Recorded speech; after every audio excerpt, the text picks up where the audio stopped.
Hello दोस्तों, video में भारतीय शिक्षा के प्राचीन गुरुकुलों से लेकर आधुनिक कक्षाओं तक आकर्षक तथ्यों को बताऊंगा जो आपके दृष्टिकोण को बदल देंगे। चाहे आप एक छात्र हो, शिक्षक हो या सिर्फ शिक्षा के बारे में उत्सुक हो, यह वीडियो जानकारी देने और प्रेरित करने का वादा करती है।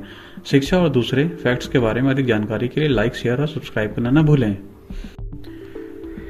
क्या आप जानते हैं कि दुनिया के कुछ सबसे पुराने विश्वविद्यालय भारत में थे?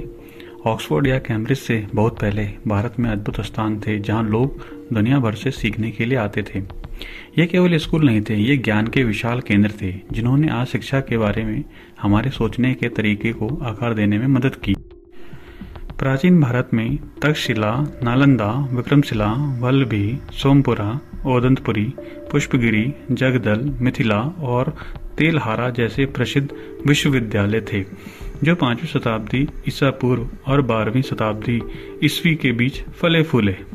इन संस्थानों में फिलॉसफी, चिकित्सा, एस्ट्रोनॉमी, गणित और बहुत कुछ पढ़ाया जाता था जो धर्मनिरपेक्ष शिक्षा के साथ साथ मजबूत बौद्ध संबंधों के साथ पूरे एशिया के छात्रों को आकर्षित करता था। हालांकि ये विश्वविद्यालय अब मौजूद नहीं है। जैसे जैसे समय बीतता गया, भारत को अधिक लोगों को पढ़ाने के लिए बड़े स्थानों की आवश्यकता थी। यही वह समय था जब ये बड़े विश्वविद्यालय दिखाई देने लगे, लेकिन उनका योगदान आधुनिक शिक्षा को प्रभावित करता है, अनुसंधान और पुनरुद्धार पहल को प्रेरित करता है। आइए अब भारत के इन अद्भुत प्राचीन विश्वविद्यालयों में से अभी हम दो के बारे में बात करेंगे। तक्षशिला विश्वविद्यालय भारत के सभी प्राचीन विश्वविद्यालयों में सबसे पुरानी है। तक्षशिला रावलपिंडी नामक शहर के पास था जो अब पाकिस्तान है। उस समय यह प्राचीन भारत का हिस्सा था।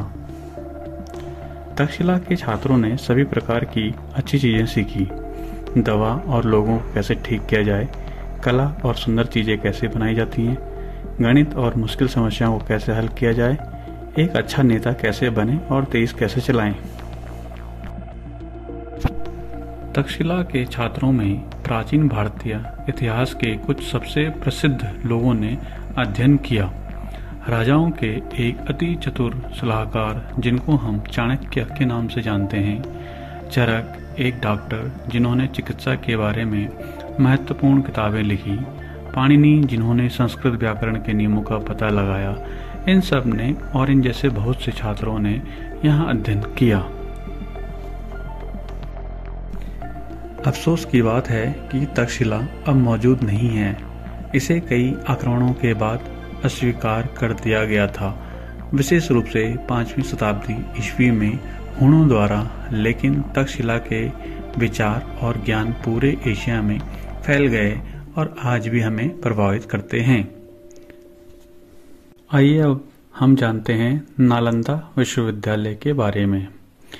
नालंदा विश्वविद्यालय प्राचीन भारतीय शिक्षा का एक और बहुत अच्छा सुपरस्टार हम कह सकते हैं था। यह बौद्ध शिक्षा का स्वर्ग माना जाता है। नालंदा पूर्वी भारत के एक राज्य बिहार में था। आप आज भी इसके खंडरों को देख सकते हैं। नालंदा को किस बात ने इसे खास बना दिया? नालंदा बहुत बड़ा था। इसमें 10,000 से अधिक छात्र, लगभग 2,000 शिक्षक, धर्मगंजा नामक एक विशाल पुस्तकालय जिसमें सैकड़ों हजार पुस्तकें थी।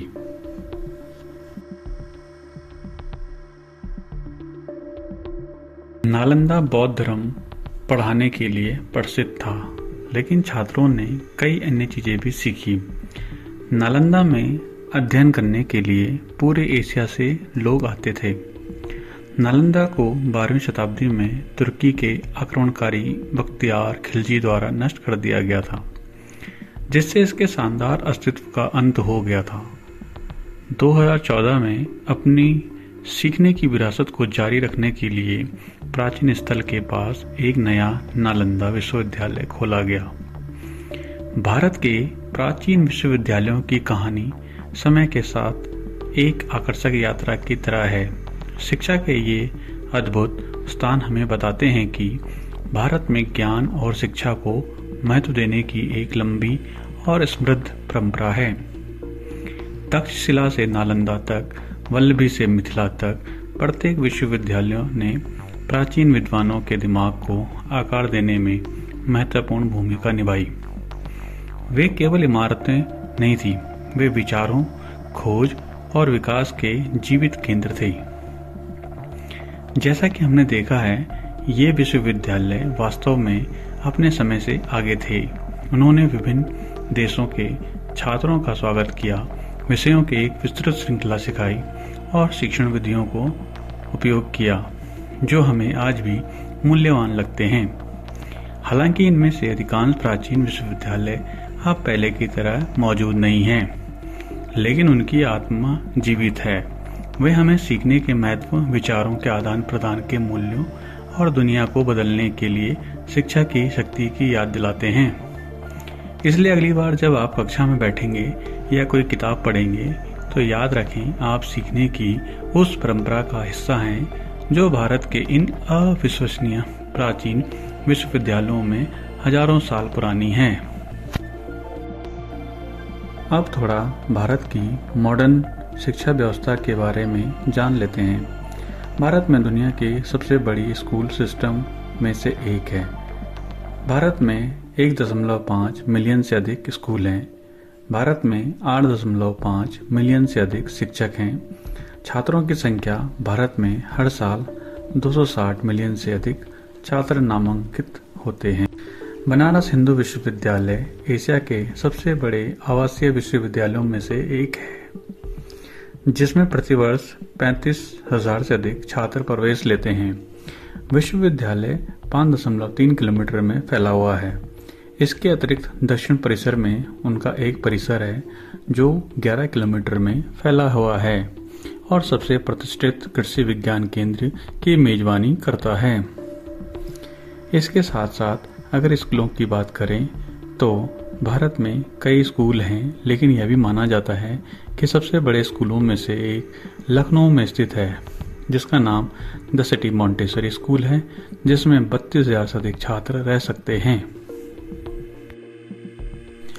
भारत ने इस शिक्षा व्यवस्था के साथ ऐसी चीज़ों का आविष्कार किया है जिसने दुनिया की प्रगति में काफ़ी मदद की है, जिसके लिए दुनिया को बोलना चाहिए थैंक यू। आर्यभट्ट ने जीरो का आविष्कार, आयुर्वेदिक का ज्ञान, योग का ज्ञान, प्लास्टिक सर्जरी का ज्ञान, मापने की प्रणाली का ज्ञान, पाइथागोरस थ्योरम का आविष्कार, टॉयलेट फ्लश का आविष्कार, रेडियो प्रसारण का आविष्कार, फाइबर ऑप्टिक्स का आविष्कार, यूएसबी पोर्ट जैसी अनेक चीज़ों से भारत ने दुनिया को रास्ता दिखाया है।